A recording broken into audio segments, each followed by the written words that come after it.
You worked for something recently. Maybe a raise, a new client, a business crossing a milestone you have been chasing for months. And somewhere in the back of your mind, before you even finished celebrating, a small voice asked, "Who am I going to tell?" That instinct is not weakness, it is human.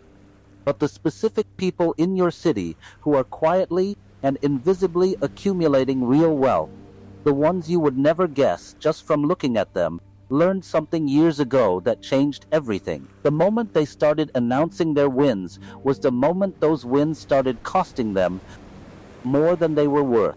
This is not a video about being humble. Humility is a moral concept. What we are covering today is something colder and more strategic. Machiavelli spent his career watching genuinely powerful people operate. What he documented in The Prince was not a guide to cruelty. It was an observation of how power actually survives in a world full of people who want to take it from you. What is up, guys? Today we are breaking down 5 operating principles from The Prince that the wealthy and strategically aware actually use. Not the motivational paraphrases. The real mechanics. And what I found when I went deep on this is genuinely unsettling. Thomas Stanley and William Danko spent years researching actual millionaires across America for their book The Millionaire Next Door. Their findings consistently surprised people.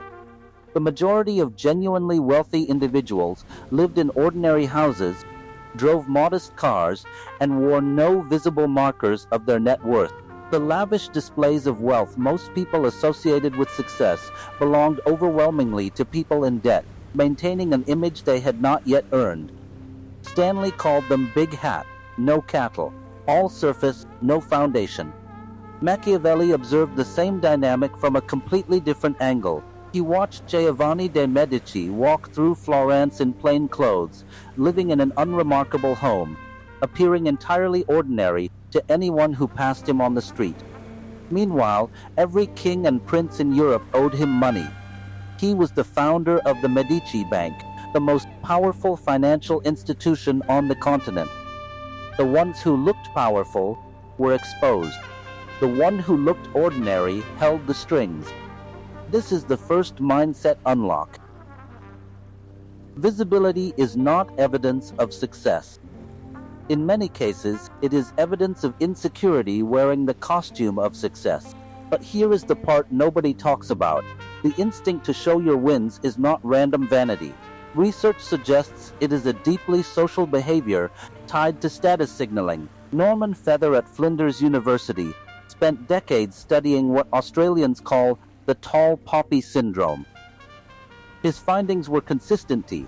The higher and more visibly someone rises, the stronger the impulse becomes among peers to pull them back down.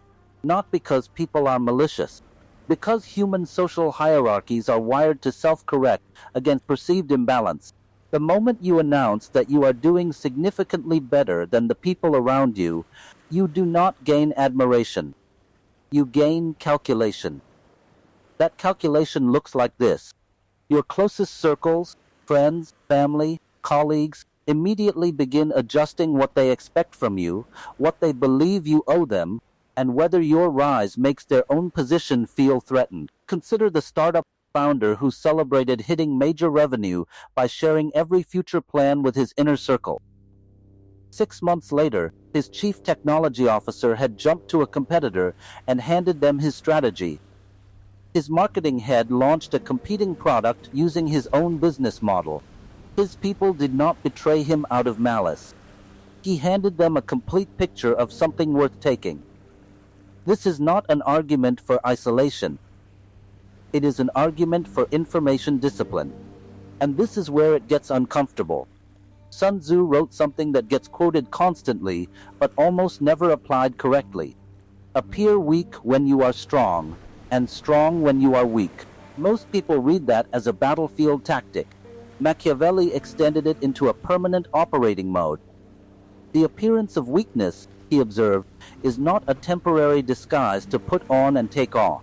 It is the most sustainable position for someone who intends to hold power over a long timeline. Think about what this means in practice. In a negotiation, the person who signals financial comfort gets managed. The person who underplays their position gets the better terms. Suppliers offer discounts to the one who seems to be struggling. Competitors ignore the one who appears to be a small player. Institutions that would otherwise scrutinize your growth simply lose interest and move on. The behavioral implication is uncomfortable. The more you achieve, the more deliberately unremarkable you should appear to be. Most people stop here. Do not, because there is a deeper layer. Real power, the kind that outlasts market collapses, competitive threats, and political transitions, does not live in visible positions. It lives in invisible ones. Machiavelli observed that kings came and went. Publicly prominent figures rose and fell. But the advisors, the bankers, the diplomats, the people who quietly funded and guided the operation, they outlasted every transition. They had no public profile to attack, no visible position to remove them from. Their influence was structural, not symbolic. The same dynamic runs through modern business. The most consequential players in any major industry are rarely the names on magazine covers. They are the investors who hold positions across multiple businesses without any single one defining their public identity. They maintain relationships with lawyers, accountants, and bankers, not as transactional contacts, but as people who understand their full picture and are invested in protecting it. Research in organizational behavior consistently points to this pattern. Durable influence belongs to people operating across invisible networks, not to those performing invisible hierarchies. Build one visible income stream if you need to. Build multiple invisible ones.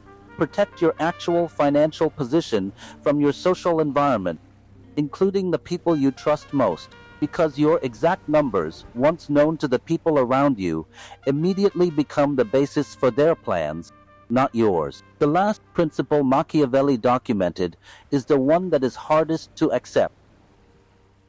The image you project does not simply reflect reality. Over time, through repetition and consistency, it becomes your reality in the eyes of everyone who matters. Project competence and wealth, and you become a target. Project ordinariness, and you become invisible. And invisible, in a world where visibility creates vulnerability, is not a limitation. It is the most durable form of protection available. The genuinely powerful people you will encounter in your life will rarely look like what you expect. They will appear slightly boring. They will drive something unremarkable.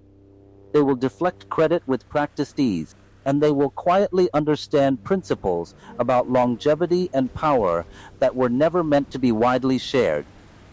That is not an accident. It is the oldest surviving strategy in the book. If this kind of content is useful to you, drop a like. It genuinely helps Vertex Vision reach people who are actually thinking about this. Subscribe if you want to go deeper on psychology, power dynamics, and how the people operating at the top actually think. See you in the next one.